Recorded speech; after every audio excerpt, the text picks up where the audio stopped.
Hi, my name is Rudy Cromwell, and I am the founder and creator of Re-Emerging Spirits Life Warriors.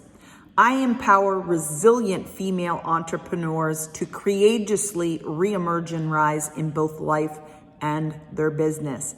I'm a network and affiliate marketer, a social media strategist, among the many, many other hats that I wear. And today we'd like to talk a little bit about money habits. I know it's that awkward, uncomfortable conversation no one likes to have. Nobody likes to talk about money. I know. But I just thought we could talk about some habits. We've been discussing habits all through the month of September. And I thought near the end of the month, especially for my fellow network marketers, end of the month, we all got that push on to get our sales in, that this would be the perfect time to talk about some money habits. So when we want to build better money habits, sometimes one of the best ways to do that is to start small. And another great thing I've learned throughout the years that when you're trying to create a new habit, you want to connect that habit to a habit you already have. Like when I started doing my miracle morning and I really wanted to get into the habit of doing affirmations every morning, I made sure that I always did my affirmations with my morning coffee, because trust me, my morning coffee is something I never miss. So by pairing my affirmations with my morning coffee, I never forgot to do my affirmations either. So that is a really great way to implement new habits. So we are going to talk about the 5 money habits that you can implement to be making sure that you're on top of your finances. And number 1 is set financial goals and review them often. Now, this means being specific. It's not just, I want to save money. Specifically, what are you saving money for? Are you saving to buy a new car? Are you saving for a vacation? Be very specific about what you're saving for, and then sit down and do the homework. Make sure that you know where you want to, we'll use the vacation analogy.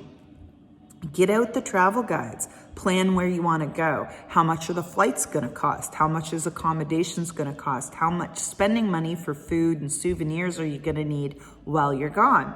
But while you're gone, everything back at home's still happening. So you need to make sure that your rent or your mortgage is still covered, your heat, your hydro, your Netflix, your this, your that. You need to plan all that out ahead of time and have that all in that amount for your goal. Now you know how much exactly you need to save and by what date. Are you going on this trip in 2023, or is it not a trip you're not going on until 2024? So one of the best ways to really work towards that goal is being specific. And then start putting the money away and review it regularly to see if you're on track for your goal. Money habit number 2 involves planning your purchases.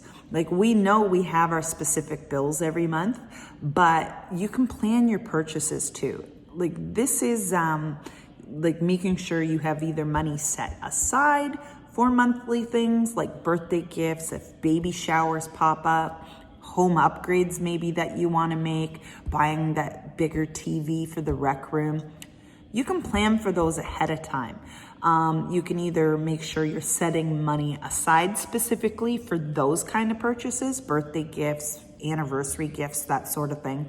Or what you could also do is start a gift closet. That is a beautiful habit to get into, is just having gift things already bought ahead in a closet. That way, when something pops up that maybe you weren't expecting, like, a baby shower or something extra you get invited to, you already have gifts in the closet and you're not throwing it on your credit card and putting yourself in more credit card debt. So that is a great, wonderful habit to have as well. Money habit number 3 to really get on top of is spend for your health.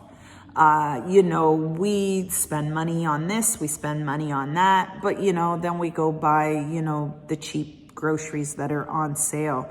Buy the better, healthier food because it saves you so much in the long run. It's going to save you in better health. It's going to save you money for healthcare for later. It's going to save you in energy and mental health, because all those things are super important, and you're not going to be able to be on top of all the rest of the things in your life if you're not well. So make sure you spend money on the healthy things. That even includes making sure you buy a good pair of sneakers, just so that you can get out and walk and hike. And you're not going to have sore feet and a sore back because you're wearing the wrong shoes.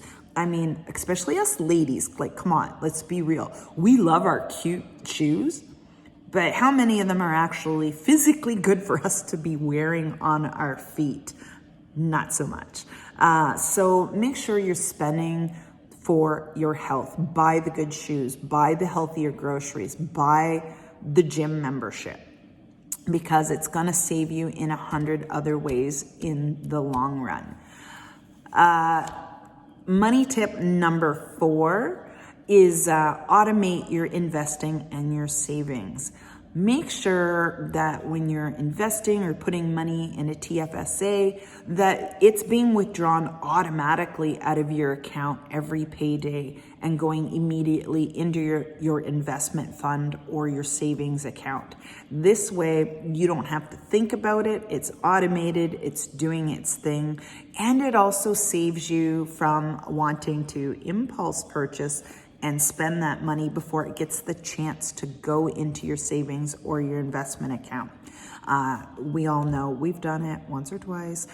So it's a great habit to get into, of having your investing and your savings automated. All right. And here's money tip number 5. And this is a biggie for a lot of people. And it is check your budget, not your bank account, before you make those impulse purchases. So no one's saying you can't ever have fun and you can't ever treat yourself to something.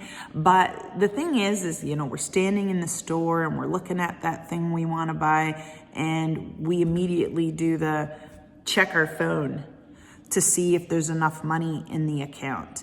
And you're like, oh, yep, there's enough money there, and you make the purchase, and then like 2 days later, your Netflix comes out of the account and ends up bouncing because you overspent on the impulse purchase. So get yourself in the habit.